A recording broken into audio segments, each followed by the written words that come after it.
vai ter uma guerra e aí vai acontecer de novo. Eu não sei se dessa vez o comunismo vai ser criminalizado, qual o nome que vai surgir das outras coisas, de como era o mundo e de como tá o mundo.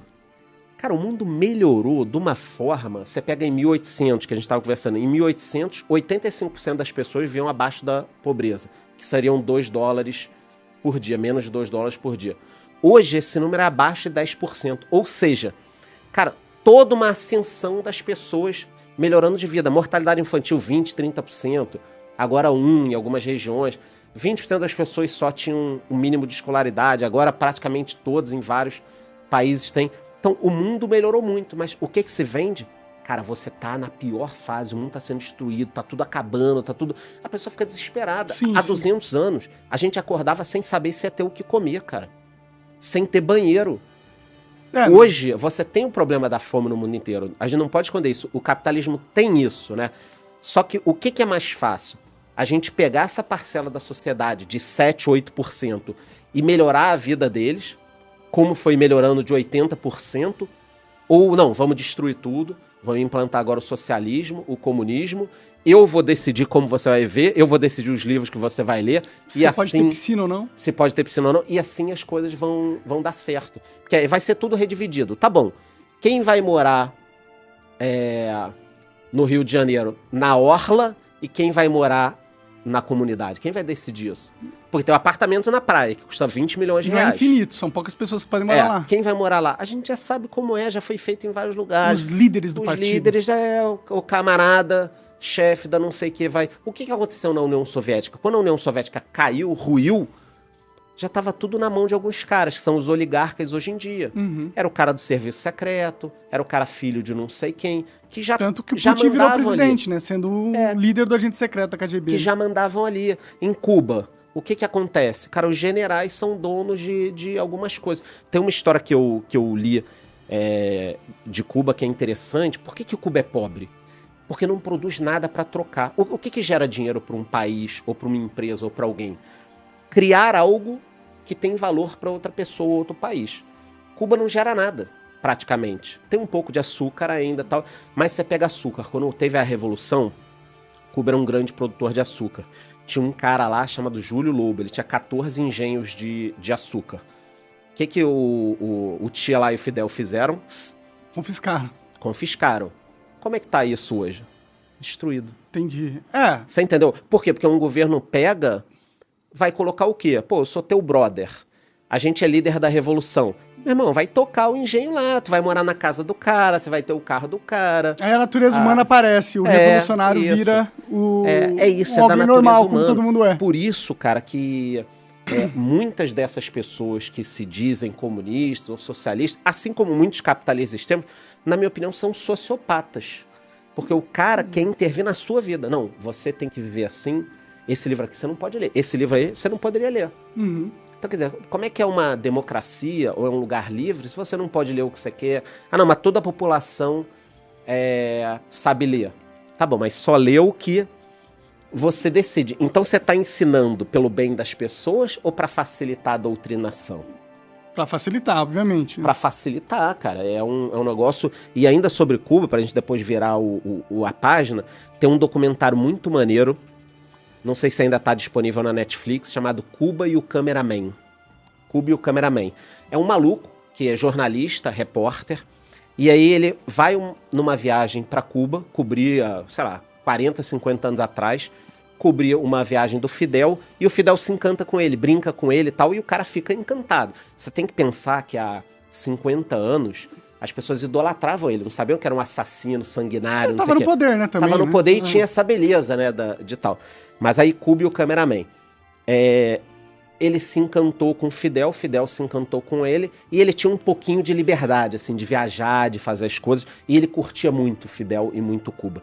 Então o que esse cara faz? Durante 30 ou 40 anos, ele vai algumas vezes para Cuba.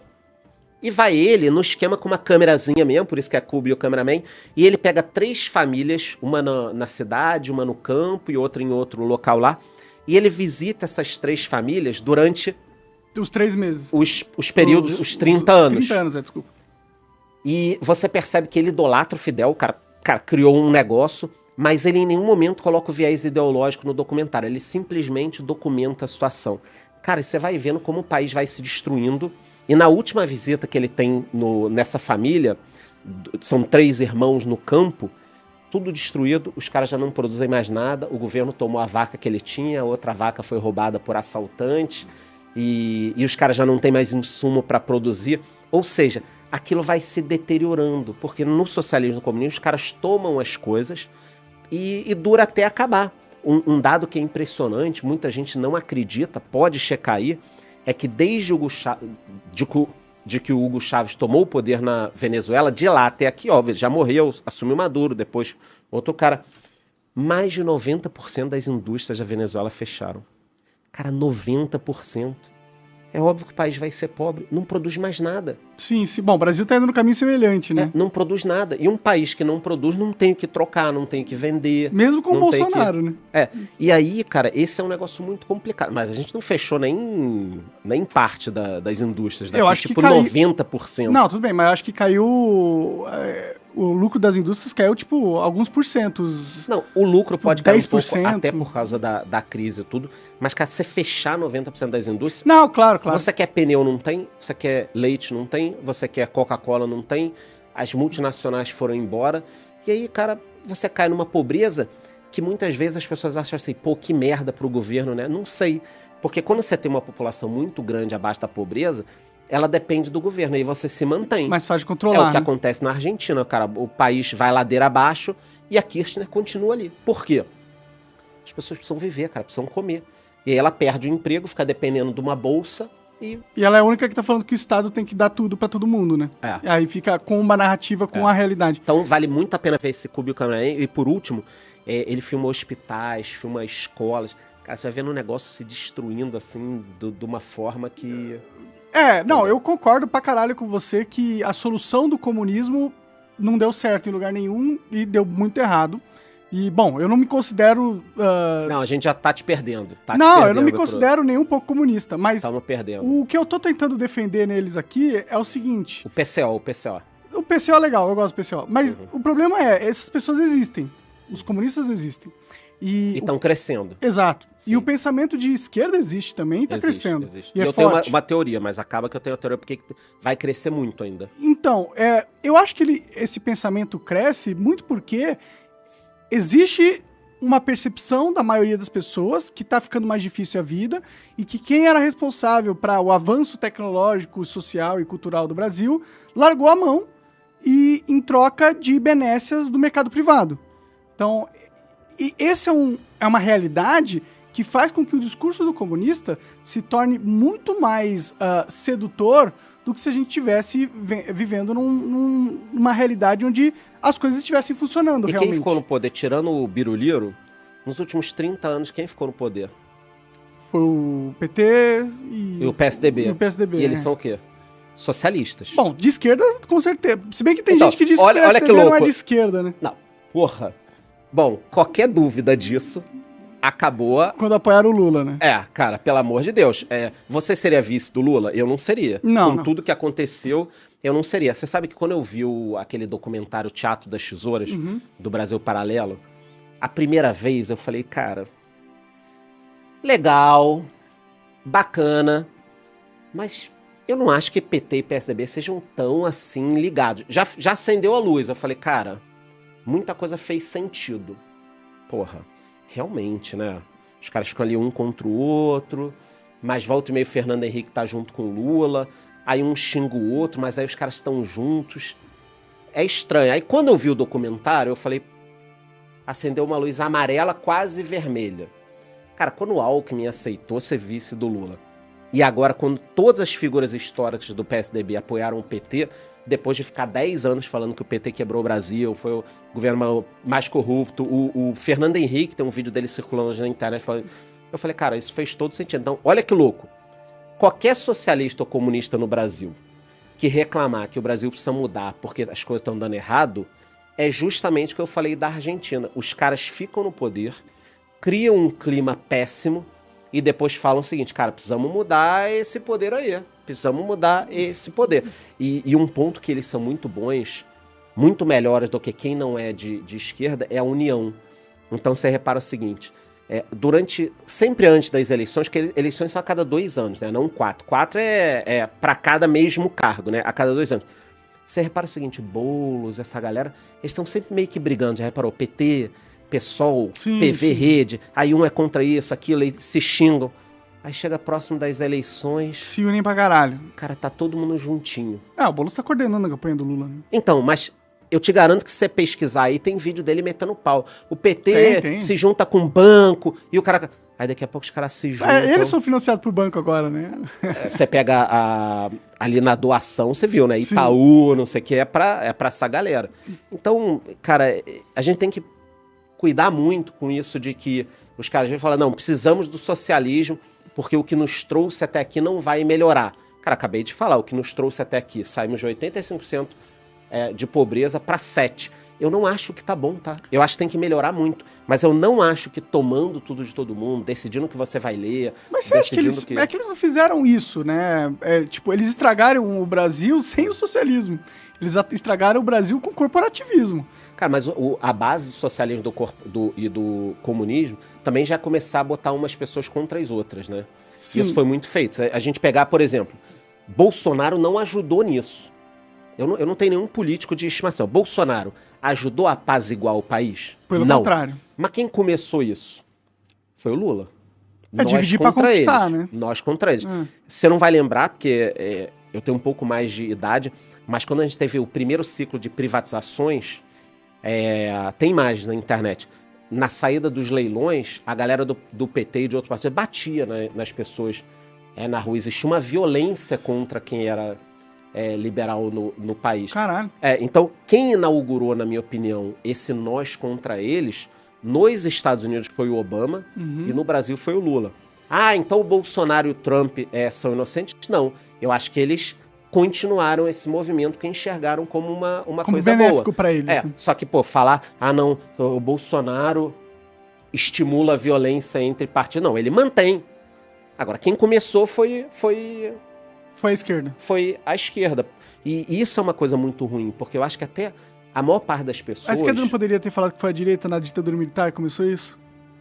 Não, porque depois a gente teve a redemocratização e tava tudo bem. Você lembra de confusão no governo Fernando Henrique na rua? Cara, eu era muito novo pra... Não, mas eu já tinha uma certa idade. Não tinha plano real, não sei o quê. Tinha uma outra manifestação, mas as pessoas se agredindo não tinha. Entendi. Teve Isso uma pacificação do Isso país. não começou nem no primeiro governo do Lula. Eu acho que foi mais depois do mensalão. Então, quando a esquerda tava no poder, eles não foram violentos, né? Porque o FHC é esquerda, né? FHC esquerda. Mas a esquerda começou a se radicalizar. Sabe qual que eu acho que isso foi no mundo inteiro, começou a se radicalizar bem, né? Sim, bem. Não, é verdade. O mundo inteiro, a esquerda tá... O Elon Musk até colocou um post no Twitter que mostrava um bonequinho, tipo, e aí ele tava no meio, assim, um pouquinho mais pra direita, aí na próxima tirinha, tipo, a barra da ideologia aumentou pra caralho, a esquerda já tá bem mais pra esquerda, e ele começa a ir um pouco pra centro-direita, aí na de baixo, a barra da ideologia, a esquerda já tá radical lá pra... E ele tá chegando perto do extrema-direita, não porque ele se moveu, mas porque a esquerda ficou muito radicalizada. E as pessoas têm que ser honestas intelectualmente, têm que começar a ser contra ou a favor de medidas, e não do que interessa. Então, eu sou contra a censura na internet. Eu sou a favor dos livros circularem. Sim. Pronto. Você é até a favor de eu continuar existindo, ver até aqui. Mais ou menos, né? Mais ou menos. Sou judeu, tá? Depois a gente já se entendeu aqui. Vamos falar sobre isso. Só que, você falar com um cara comunista um pouquinho mais no degrau de cima, ele vai ser contra livre circulação de livros e tudo. E se ele disser, como muitos dizem, que na Coreia do Norte pode livro, que em Cuba pode tudo, tá? Mentira. Cara, começa o seguinte, por que as pessoas não podem sair de um país? Então, as contradições são... Quer dizer, você não pode ter a livre circulação, quer dizer, pro bem da pessoa você mantém ela presa. Por isso que eu falo que isso é quase um sociopata quem concorda com isso, entendeu? Sim, a política é o curral de sociopatas, né? Mas, E eu já vou te dizer depois por que esse movimento vai crescer, mas pode continuar. Claro, a direita também faz isso, né? Eles tentaram proibir o filme do Danilo Gentili. Isso tá errado. Então, vamos lá. O que eu acho disso? Acho uma merda, tá errado. Então, por isso que eu tô te falando, como é que você percebe quando a pessoa é honesta intelectualmente? Quando ela é contra ou a favor de fatos e atitudes, independentemente do lado. Sim, mas isso mostra que esse negócio da censura não é uma prática única e exclusivamente da esquerda, entendeu? Concordo. Eu acho que a direita, se ela... Por exemplo, a direita tá ganhando poder pra caralho. Sim. O Congresso e o Senado modificaram-se a favor deles pra caralho. Eu não sei se tá fora da caixa de ferramentas desse grupo político a censura, entendeu? Então, é uma coisa que me preocupa. Mas quem falou que vai regulamentar a mídia? Não, então, isso que eu ia falar. Por enquanto, quem mais dá sinais de que vai usar essa ferramenta é a esquerda. E já usou. E, cara, o que aconteceu comigo, né? Você pode até concordar que é algo... Tem que fuder mesmo, tem que cortar. Não era nem pra eu nem pra existir. Não, pode continuar. Sim, mas o que aconteceu comigo foi desproporcional. Por mais que você acredite mas que você eu tenha percebe falado que existe... merda. Não, eu acho que falou merda. Sim, a gente pode discutir isso. Sim, vamos mas discutir. Você acha que foi proporcional o que aconteceu comigo? Não, eu acho que... Eu mereci eu vou fazer o meu aconteceu. momento da conspiração, tá? O momento da conspiração do chapéu de alumínio.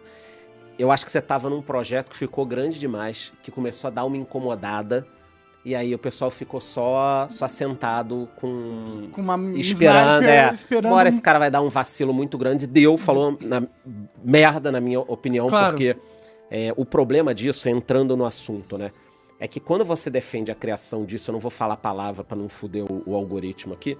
Quando você defende isso, você começa a dar liberdade de alguém pregar o ódio muito grande por outra pessoa. Então, tem que ter um certo limite. Vamos lá, o que eu falei de honestidade intelectual? Eu sou a favor de ter qualquer livro, desde que o livro não queira, por exemplo, pregar a morte ou a destruição de alguém. Isso é uma coisa óbvia, que aí você tá estimulando não sei se é tão óbvio, o óbvio. Entendeu? Porque é uma parada que pregar a morte e a destruição dos outros pode ser bem subjetivo, entendeu? Você pode usar esse argumento, inclusive, pro Marx. O livro dele, ele prega que tinha que destruir a classe burguesa e o caralho. Sim. É um cara violento, extremamente violento. É a história da sociopatia. Mas você acha que deveria ser proibido o livro do Marx? Eu não acho que deveria ser proibido o livro do Marx. Entendeu? Essa é a questão. É que pra mim, por exemplo... Aí vamos lá. Pra mim, é muito de cada um. Comunismo e nazismo é igualzinho. Então, se você usa essa premissa...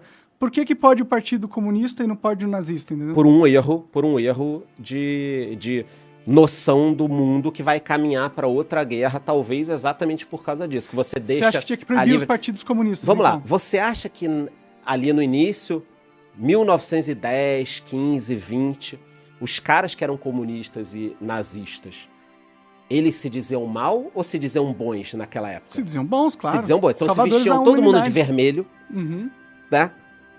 Todo mundo se dizia bom e que queria melhorar a vida das pessoas. Cara, como queria melhorar a vida das pessoas? Parte queria melhorar com um Estado mais forte, junto com as empresas, né? Que era o caso da Alemanha, e parte tomando tudo da burguesia, da aristocracia que ainda existia, e sempre com um inimigo em comum. Eu achei muito bacana que eu vi uma entrevista do Petri, que o cara falou, não, por causa disso. Aí o Petri falou, cara, você não tá trocando o judeu pelo burguês? Que hoje em dia fala que a burguesia é isso, tem que tomar isso, aquilo. E qual o limite, né? Quer dizer, você quer tomar os bens do monarca. E se o monarca não quiser dar? Se você não quiser dar os... É que eu sei quanto ele tem. Você... É só me cancelar que então, você tira tem lá minha hoje, grana. Você deve ter uns 50 milhões de reais no banco. Tá. Aí o cara quer os teus 50 milhões. E se você não quiser dar, o que ele vai fazer? Me cancelar. Não. Ele vai ter que fazer alguma coisa com você. Então, ele vai fazer o quê? Ele vai te prender? Primeiro ele me demoniza. Então, então qual o limite disso? Então, o que me leva a crer que esses movimentos são iguais e pra gente fechar esse ciclo, por que eu acho que vai crescer muito, né? Porque quanto mais você se afasta dos fatos, as pessoas estão morrendo. Para mim, infelizmente, a minha avó, por exemplo, faleceu esse ano. Com 95 anos, ela veio da Polônia na Segunda Guerra. Viveu bem, pô. 95 Viveu bem, anos, isso. E ela era um arquivo vivo. Então, você ia conversar com ela, ela te falava o que aconteceu naquela época. Pode crer. Eu cheguei a conhecer quando era novinho, meu avô tinha alguns amigos com a tatuagem do campo de concentração. Os caras não removiam. Porque você poderia remover. Memória... E todas essas pessoas já morreram. Você começa a ir esquecendo. E aí aparece um maluco e fala o seguinte, não, Stalin não matou ninguém. Não existia gulag, não teve a fome disso. Não, porque teve um estudo que viu que a temperatura mudou e por isso 5 milhões. As pessoas vão criando. Por quê? Você está se afastando dos fatos. Aquilo ali é um passado. Que é o único jeito de você normalizar o que aconteceu, se afastar dos fatos. Pronto, você cria uma narrativa de que, cara, o capitalismo tem falhas, tem muitas falhas. A gente quer consertar, pode mudar o nome, capitalismo para outra coisa.